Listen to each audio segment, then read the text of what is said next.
The character piece.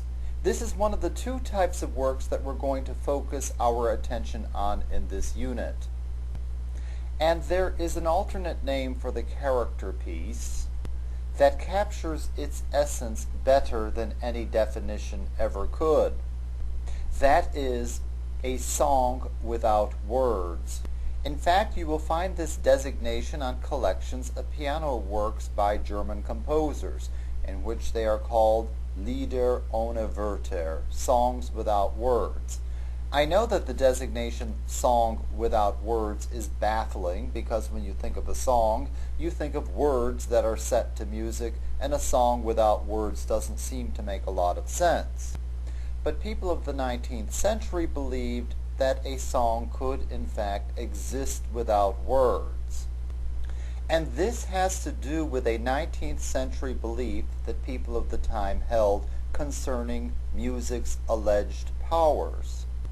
In fact, the reason that we have so many character pieces written during the 19th century was because people held this belief about music's powers, or music's alleged powers. People of the 19th century believed that music could capture the essence of persons, places, things, etc. better than any other artistic medium.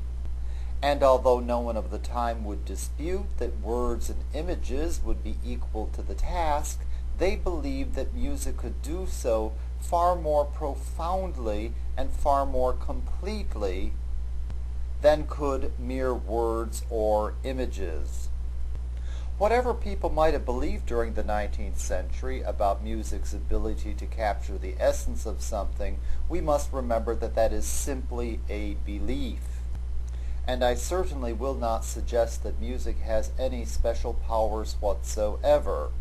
But beliefs are powerful, and beliefs shape the world, and they certainly seem to have done something to music during the 19th century, so that people actually believed that music could do this sort of a thing. Now, music in and of itself cannot name or describe something, and character pieces that purport to capture the essence of persons, places, or things cannot in and of themselves, that is, by their notes alone, identify the person, place, or thing that they purport to capture. So composers usually choose evocative titles to identify the subjects of the compositions. Titles like The Happy Farmer, Venetian Gondola, etc.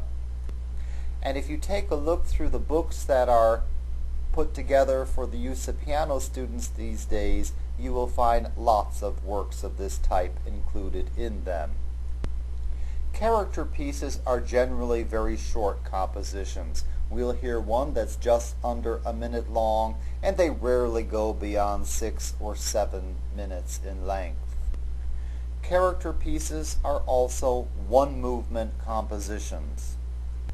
And these short one-movement compositions require a very modest performing force, a solo keyboard instrument.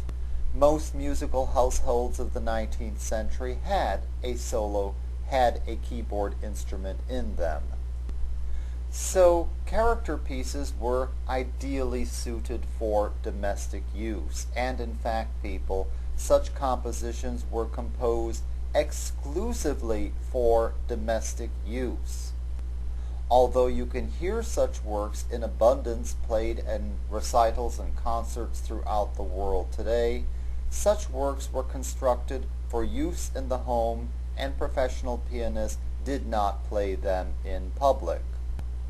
At least they did not play the character pieces of other composers in public until the birth of the modern concert during the late 19th century. When such works were used in the home, they very often were not the center of attention. Yes, people did play them for their own amusement. That is, someone would sit down to play a piece, alone, without anyone within hearing distance. But when they were used, when other people were around to listen to them, they usually served as background music either for dining or for conversation. In fact, if you happen to watch screenplays of 19th century novels, there seems to be almost invariably a scene in each of these productions in which people assemble in a parlor or some other room after dinner. Someone sits down at the piano and begins to play, and the rest of the people sitting around the room on chairs and couches engage in conversation. This is typically how character pieces were used during the 19th century. So when you think of the character piece, think of a short, one-movement composition for solo keyboard used in a domestic setting, and think of that work as being the outgrowth of that belief that music could capture the essence of a person, place, or thing, because usually only one thing is named in the title of such a composition. Also, remember that you're going to have to compare the character piece to program music. So make sure that you remember this point-by-point description of the character piece and bring it to mind when you take a look at program music.